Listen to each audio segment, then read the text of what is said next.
¿Cómo están? Nuevamente quiero darles la bienvenida a su programa Cultura de Salud. En esta oportunidad hablaremos sobre el tema de la cirugía laparoscópica en tiempos de coronavirus.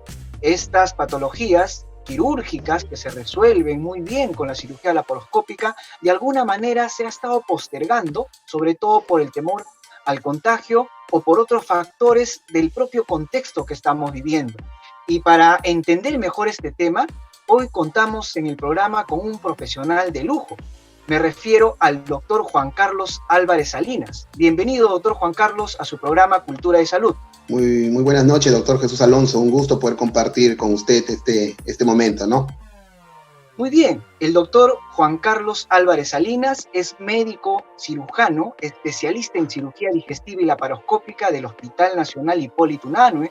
Así también es miembro de la Sociedad Peruana de Cirugía Endoscópica y de la Asociación Latinoamericana de Cirugía Endoscópica. A su vez es catedrático con amplia experiencia en la Universidad Nacional Federico Villarreal y Universidad Privada San Juan Bautista en el área de cirugía. Además, es un orgullo para mí presentar a un colega de la envergadura del doctor Juan Carlos Álvarez Salinas, porque tengo el orgullo de que también es egresado y formado en mi alma mater, la Universidad Nacional Federico Villarreal. Muy bien, doctor Juan Carlos. Quisiera hacerle a usted la primera pregunta para que nuestro público entienda qué es la cirugía laparoscópica y qué ventajas tiene este tipo de cirugía frente a la cirugía convencional. Muy bien. Bueno, la cirugía laparoscópica es una técnica operatoria, podríamos decirlo en sencillo, una forma de cómo operar. Es una técnica quirúrgica de mínima invasión, ¿no? Es dentro del grupo de cirugías mínimamente invasivas, probablemente la más difundida a nivel mundial, la más practicada, la más desarrollada. Existen otras como la cirugía robótica, probablemente, como la cirugía Da Vinci. Sin embargo, la cirugía laparoscópica, debido a su uso prácticamente a nivel mundial, en cada región de cada país, ha llevado pues, a unos índices de éxito en el manejo de los pacientes por sus innumerables ventajas que posee. Bueno, si hacemos un listado de las ventajas, probablemente nos quedemos cortos en el programa. Vamos a resumirla desde el punto de vista funcional, fisiológico y desde el punto de vista estético también, por supuesto, que es algo que siempre tiene que haber. Bueno, comencemos con lo segundo. Desde el punto de vista estético, definitivamente evitamos cicatrices extensas, riesgo de ventraciones, riesgo de hernias, riesgo de infecciones de sitio operatorio, que era algo relativamente frecuente o algo cotidiano que ocurría con la cirugía abierta. Y desde el punto de vista funcional o fisiológico, probablemente elimina o disminuye uno de los síntomas más incapacitantes para la persona o para el ser humano, que es el dolor, ¿no? En una escala de valoración del dolor que se le presenta al paciente, ¿no? Podríamos decir que la cirugía abierta tiene una calificación del 1 al 10 del dolor, más o menos entre 7 y 8, es bastante moderado yendo a severo, mientras que en la cirugía laparoscópica apenas llega a 3 o a 4, es decir, el dolor postoperatorio es bastante tolerable, bastante controlable, y es algo que finalmente ha hecho que el paciente lo acepte como procedimiento quirúrgico, porque por mucho tiempo, por lo menos en nuestra cultura, en nuestro país, hubo cierto reparo, cierto negativismo al respecto. Sin embargo, es ese aspecto, el hecho de la disminución del dolor postoperatorio, lo que ha hecho que finalmente sea aceptada por nuestra población, ¿no? Como principal ventaja. Perfecto. Y por ejemplo, en esta época de contexto que vivimos, en el contexto del coronavirus, ¿cómo se viene manejando estos casos de pacientes que necesitan operarse por una cirugía laparoscópica o otro tipo de cirugía? ¿Cómo se viene manejando estos pacientes tanto en el ámbito hospitalario como en la parte privada? Sí, bueno, definitivamente hemos tenido desde el inicio de la pandemia, ¿no? Desde marzo del año pasado, hemos tenido, bueno, prácticamente se paralizaron todas nuestras actividades, tanto por cirugía abierta como por cirugía laparoscópica, y solamente priorizando las emergencias reales, digamos, podríamos llamarlo así, o emergencias en las cuales había compromiso de vida del paciente, ¿no?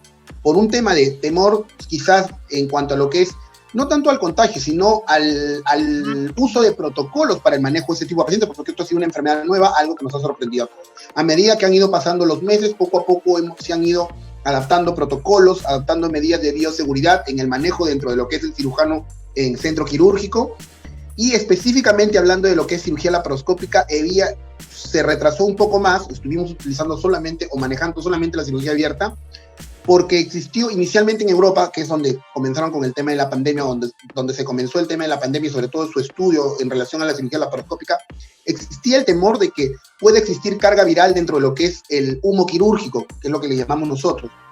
Al hacer cirugía laparoscópica, nosotros insuflamos un gas dentro de la cavidad abdominal, ¿no? Lo que llamamos el neumoperitoneo. Y existía el riesgo o el temor que a la hora de dispersar este neumoperitoneo, asociado al humo quirúrgico, algunas moléculas o algunas partículas de carga viral podrían salir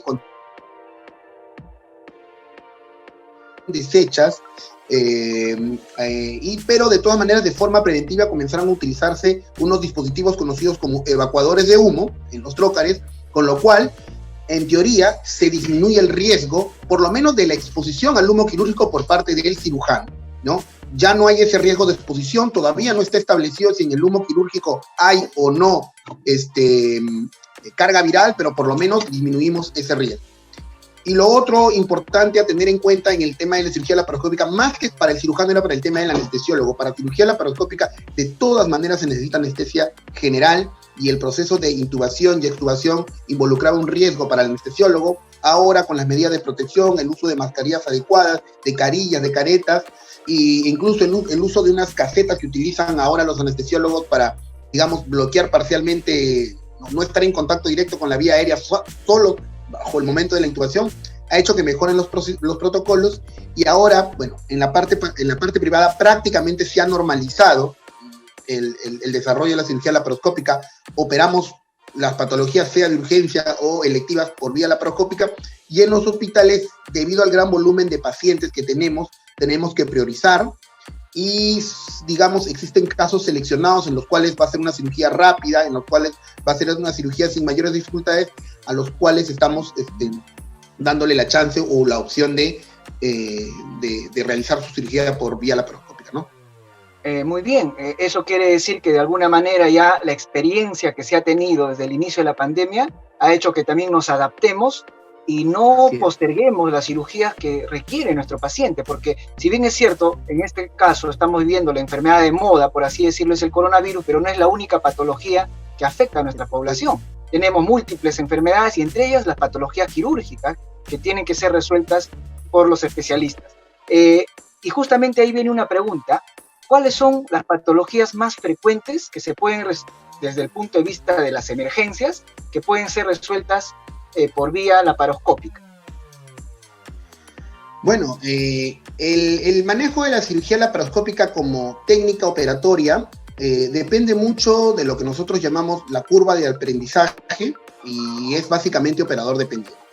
¿A qué me refiero con esto? Prácticamente en la actualidad no existe ninguna patología que no pueda ser resuelta por vía laparoscópica. Entonces, todo va a depender mucho de la curva de aprendizaje, en este caso del cirujano, ¿no? De la experiencia, de la habilidad y del entrenamiento en la técnica operatoria. Si hablamos de patologías más frecuentes, definitivamente, desde el punto de vista de las urgencias y emergencias, continúan siendo las apendicitis agudas, las obstrucciones intestinales y los abdómenes agudos de tipo traumático, las que encabezan la lista de las emergencias. Bueno, por lo menos particularmente en el caso de mi hospital, trabajo en un hospital del Ministerio de Salud, un hospital de referencia de Lima Este, como es el Hospital Hipólito Unanue, y es algo que eventualmente vemos prácticamente todos los días en nuestras salas de urgencias.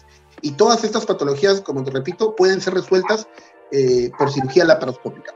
La única contraindicación, podríamos decir así, desde el punto de vista relativo, es la inestabilidad hemodinámica del paciente. Un paciente en estado de shock, que puede ser un shock séptico o un shock hipovolémico hemodinámico, por ejemplo, por un traumatismo, sí contraindicaría de forma relativa, repito, no, porque hay que hacer una evaluación individual a cada paciente, el hecho de realizar una cirugía laparoscópica, porque un paciente chocado de por sí tiene disminución de gasto cardíaco, de por sí tiene disminución del retorno venoso, y el neumoperitoneo que vamos a a realizarle a este paciente para poder desarrollar la cirugía laparoscópica podría aumentar la presión intraabdominal y hacer que estos efectos de disminución del retorno venoso, de disminución del gasto cardíaco, se profundicen mucho más y comprometer la vida del paciente, ¿no? Entonces, digamos, sería la única contraindicación, porque prácticamente, incluso en cirugía oncológica, ya la cirugía laparoscópica ha abordado prácticamente todas las patologías y no existe patología que no pueda ser resuelta por esta vía. Quiero hacer la salvedad que en tiempos de pandemia, ahora, en estos tiempos de pandemia, como creo que lo dije anteriormente, estamos priorizando las patologías que podamos resolver para poder resolverlas por vía laparoscópica, que sean de rápida resolución, que sean una cirugía con tiempo corto. Eso sí, digamos, tenemos una apendicitis aguda en fases iniciales, congestiva, flemonosa, le damos la chance de hacer cirugía laparoscópica porque sabemos que va a ser una cirugía de 30 o 40 minutos a más tardar. Pero si es un paciente con una peritonitis o una obstrucción intestinal, digamos, con ya signos de isquemia, de necrosis del intestino delgado, que sabemos que nos va a llevar varias horas en el centro quirúrgico, preferimos evitar la cirugía, o por lo menos posponer la cirugía laparoscópica para evitar, como te vuelvo a repetir, la mayor exposición al humo quirúrgico, ¿no? en una sala de laparoscopia. Perfecto, entonces, si mira, son amplias las patologías que pueden resolverse en la emergencia, entonces las cirugías que pueden ser programadas previa evaluación, que pueden ser programadas ya previo acuerdo con el médico, vía laparoscópica, entonces van a ser muchas más, ¿no? Las cirugías programadas definitivamente se pueden hacer con más detalle, con un prequirúrgico bien establecido, y solamente para que nuestros oyentes y el público que nos ve tengan conocimiento, por ejemplo, cuáles son las patologías que por ahí de repente están en espera. Claro, no hay signo agudo, pero el paciente ya tiene diagnóstico y no lo está resolviendo. Entonces, ¿cuáles son esas patologías? Por ejemplo, hay muchos pacientes que me preguntan, doctor, tengo cálculos en la vesícula, pero no me opero porque tengo miedo. Entonces, así como esas patologías que otras, se pueden hacer de manera programada, con un tiempo adecuado, y que el paciente solucione ese problema de salud que tiene. Sí, bueno, como lo has dicho, definitivamente la lista de espera de pacientes para pacientes quirúrgicos que van a hacer, que le vamos a desarrollar una cirugía laparoscópica, está la colelitiasis o litiasis vesicular o cálculos en la vesícula, ¿no? Probablemente tenemos una lista de espera bastante grande que se nos ha ido acumulando. En la medida de lo posible estamos tratando, estuvimos tratando de priorizar a los pacientes o tratar de ir avanzando en esta lista de espera. Esta segunda ola nos ha detenido un poco, pero así como existen las colelitiasis, existen las hernias, ¿no? Es una patología de pared abdominal bastante frecuente, las hernias y eventraciones que son resueltas por cirugía, por vía laparoscópica también. Además de, tenemos también en nuestra realidad, en nuestro hospital, tenemos muchos casos de hidatidosis hepática. Ya desde hace unos 4 a 5 años venimos desarrollando el manejo laparoscópico del quiste hidatídico hepático en nuestro servicio. Es más, hemos presentado nuestro trabajo en la Sociedad de Cirugía Endoscópica. Hemos sido reconocidos en la jornada quirúrgica que se realizó en el año 2019 en Huaraz. Y bueno, nos ha ido bien y hemos ido progresando al respecto.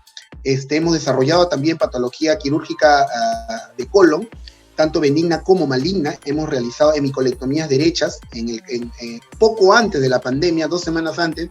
Logramos felizmente operar a una paciente que tenía un adenocarcinoma de colon bien diferenciado, aparentemente en estadio todavía 2, y que pudimos realizarle la cirugía laparoscópica, eso sí, mano asistida se llama, pero una incisión mínima y una cirugía realmente grande, ¿no? Entonces, han habido en nuestro hospital, que es un hospital, podríamos decir, hasta cierto punto modesto en cuanto a lo que es necesidades de materiales, pero a pesar de ello nos hemos podido adaptar bien y hemos podido desarrollar con bastante éxito la cirugía laparoscópica. La pandemia nos ha detenido un poco, pero esperemos y sabemos que esto va a pasar y vamos a volver a retomar con la misma energía, con las mismas ganas, con la misma motivación, por el bienestar de todos nuestros pacientes, ¿no?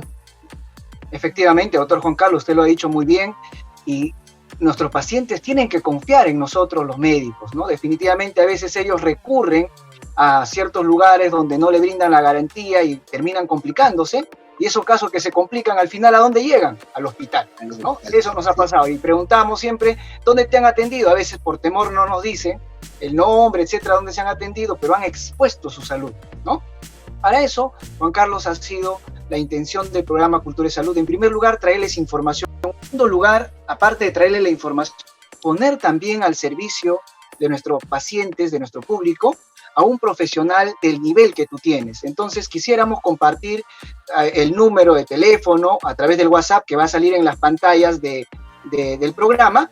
Ahí va a salir el número de teléfono al cual le pueden escribir o llamar al doctor Juan Carlos Álvarez. Quizás él puede estar ocupado en el momento haciendo una intervención, pero le pueden dejar un mensaje y pueden concertar una cita con el doctor Juan Carlos para que pueda ser atendido. Porque estoy seguro que hay muchos pacientes que están en espera, ya sea de institución pública o sea cualquier otra institución donde quizás la lista de pacientes sea mucho, pero ellos no saben a dónde recurrir, no saben a qué profesional ir. Entonces tienen a un profesional como el doctor Juan Carlos Álvarez Salinas en la especialidad de cirugía general y laparoscópica, que puede estar a sus servicios o incluso para tener una segunda opinión.